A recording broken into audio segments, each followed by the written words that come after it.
next presentation is from Mark Nelson, and he's going to be talking about VHF boosters and UHF converters.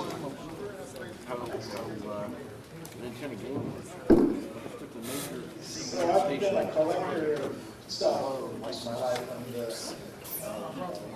boosters and converters for about 20 years now. I actually chose that. I wanted to collect something about television because I've been in the television engineering business pretty much my whole career. And I remember there was a booster on the top of our TV set when I was a kid. I said, they're small, they're cheap, I can afford to do that. So that's how I got started in these things. And now I have 80-some boosters, which I figure represents about 90% of all the boosters that were made. So this got out of hand. And UHF converters are also the obvious next step. There's several little boxes set up how to get to use them. And now I have over 100 of those, which I think represents about 60 or 70% of the boosters and the converters that were made. Too many, but there it is. So why boosters in the first place? So this is the state of television in June of 1948. You can see the coverage circles there are 25, 50, and 100 miles. So you can see that most of the country didn't have television. And it didn't have to go very far before your signals were very, very weak, even within some of those areas. There were only 30 stations in 19 cities in 1948. Okay. So things are pretty grim for the TV viewer. Okay, let me just get a chart of how the stations increased. So we're talking 1948 to 1950 period. There was a very slow but steady growth.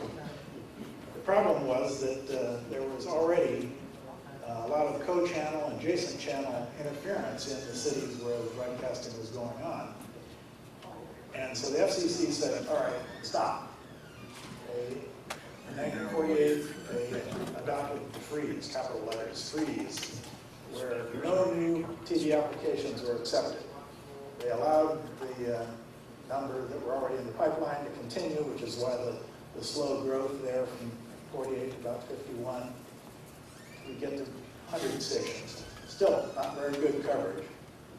And that meant that there's still an awful lot of people without good TV reception.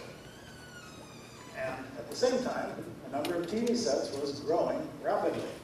So during the period of the freeze, which lasted from 1948 to 1953, the number of TV sets grew from 250,000 to 28 million. So now we have a huge demand for good TV reception and no new stations. So, all right, what are we going to do in the meantime? How are we going to handle this? Well, that's what a booster does. It takes the signal that's so weak because it's a long distance away and boosts it up. This is pictures from a 1948 article in a television magazine about how a booster works and what you expect out of it. They provide gain, so you get your signal up out of the noise and you can watch Uncle Milty without squinting at it too badly. And you also had extra tuning, which allowed you to null out some of the interference from other channels that might have affected. So your picture was generally improved, at least if you got a good booster. Now, like radios before them, TV boosters pretty soon got different types of styling and different cabinet materials. I went through my collection and did a little count of all the different types of cabinet materials so we can see what things were being used. Metal, wood, bakelite, plastic, pretty much the standard stuff. And they also had different tuning methods. Eventually, permeability tuning sort of won out. Permeability tuning, technically, it's a powdered iron rod that moves in and out of a coil and changes its inductance. It it turns out to be useful for keeping the bandwidth consistent over the tuning range, and much easier than the old capacitors. And also, tube types started to get standardized. Pretty much everything was either 6J6 dual triodes, which are low noise, or the 6AK5 pentatodes, which are reasonably low noise. The triodes got preferred after about 52 or so.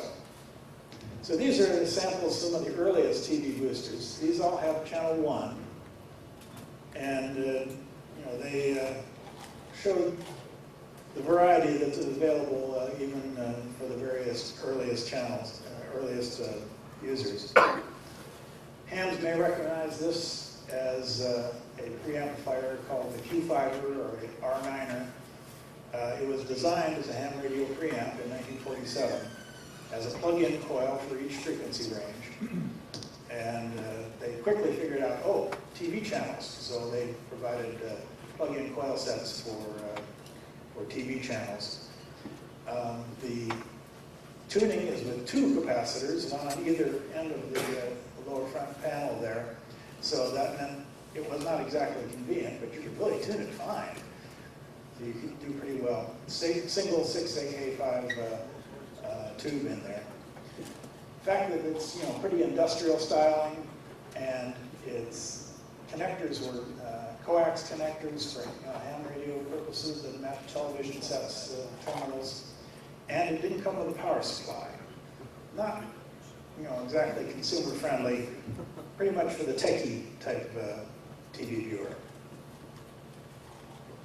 Now, Bud is a maker of electronic enclosures and small accessories. And they made a couple of boosters. The TAB99 here covered only the low band, channels 1 through 6, but it's basically the same circuit as the Millen. They just simplified things, only one capacitor. Later models, they put a switch and another coil in there, and they could tune the high band channel. So you get full coverage in one little package like this. Masco is the Mark Simpson company. It was an audio company. They had the distinction of being, this was their first booster, they had the distinction of being rated not acceptable by Consumer Reports in a 1948 article. But it was very successful. They got around the not acceptable thing, which was the shock hazard problem, because there was a couple of exposed screws on the back that attached to the chassis, so they painted them. They were also branded by both Lafayette and Allied, and so they were a pretty successful product overall. Still a single capacitor. Oh, also notice that there's no channel markings at all on this one. It's just little tick marks on the dial.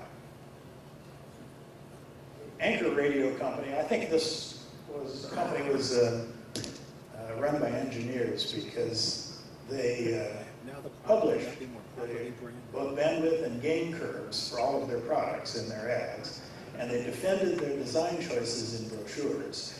So, a little sensitive. And they were also an earlier adopter of permeability tunings. In this case, the coils are mounted horizontally, and the knob has a little friction wheel on the rod that controls the tuning rods, and so it moves back and forth, and the little indicator dials move back and forth with it, which was fairly cute arrangement. Again, single 6AK5 tube. Dashboard styling, it's called a dashboard styling because if you look in 40s automobiles, particularly Plymouths and things like that, they look similar to that. And the cabinet is a leatherette over top of metal. Very heavy cabinet, and with a big, thick felt pad on the bottom. So you put it on top of your TV set, it wouldn't scratch the set, and it wouldn't move around when you dialed it up. So as we moved along, it got a little bit more styling. Now here in this case is another audio company, Astatic, Conneaut, Ohio. this identical chassis in both of these using the Mallory and duct tuner. So it's continuous coverage from channels 2 through 13 plus FM and the ham radio 2-meter band. You may remember the induct tuners that was used in the Dumont, some of the Dumont early TVs, and I think a few others. But it takes a lot of turns to get from one end of the dial to the other. But here's a metal cabinet and a plastic cabinet, an unusually stylish plastic cabinet. It's still pretty sought after. You know, you find one of these things and they seem to go quickly on eBay, so you can raise some money fast. You can find one of these things in a yard sale. Decimeter company, they distinguished their pretty large double-stage boosters. They had a lot of gain. They were click-stop tuning, which is essentially the same as a tuner in a TV set. So you got a single click for each of the channels, but they have a projection display. So there's a little screen here that the number would then show up on that. So it's an interesting way of doing things. And it came in a mahogany and a blonde cabinet. Blonde wood was very popular in the mid-50s. I remember my parents had a blonde dining room set. Another way of doing it here is Philco. Philco, as far as I know, the only company that made TV sets that also made boosters. You know, they were willing to admit that the boosters, you know, the TV sets were not sufficient by themselves. You had to have a booster sometimes. In this case, it's another simple permeability tuned circuit with a pair of 6J6s. They repurposed an old radio cabinet, one of theirs, in this case a 1940 Transitone PT25 radio cabinet to be the cabinet for their booster. And it similarly had a friction drive to move the coils in and out.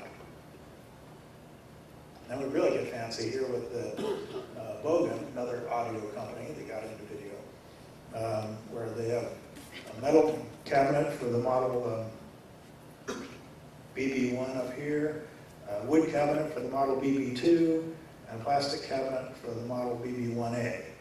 All the same chassis, or essentially the same circuit. The BB1A, they had to cut the chassis down a little bit to fit in that trapezoidal cabinet.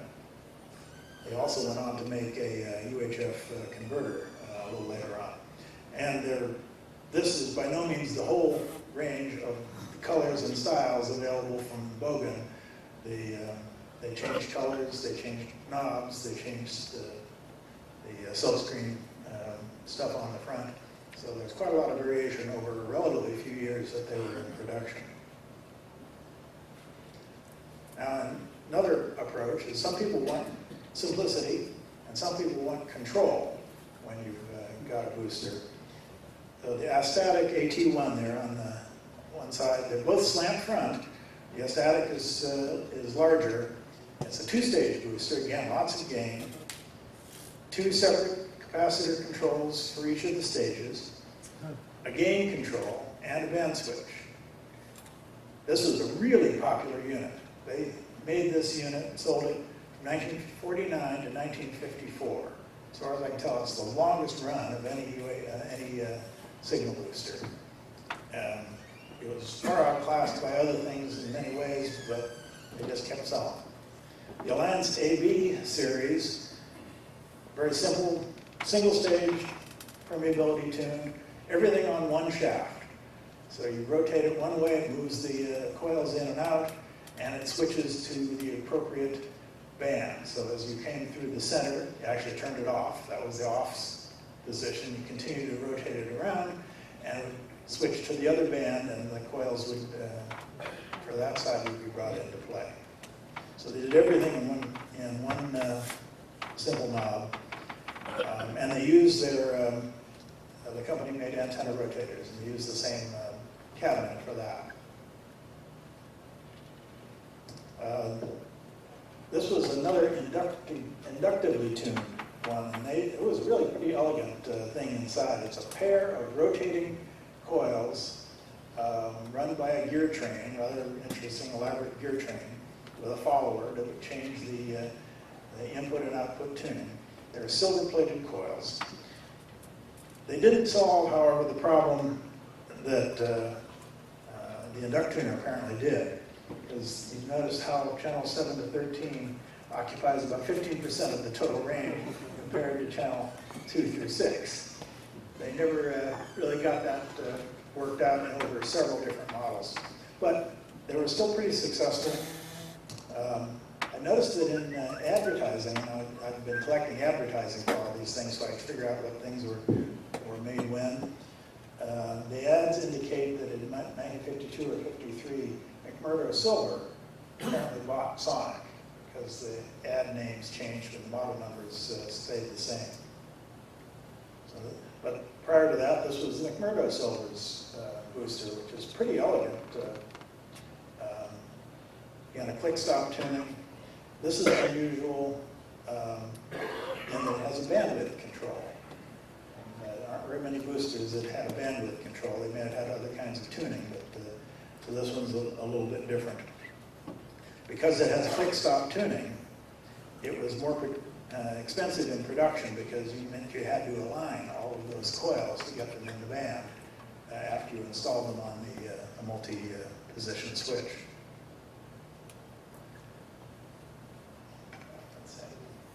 Let's see. So in 1953, the freeze finally ended.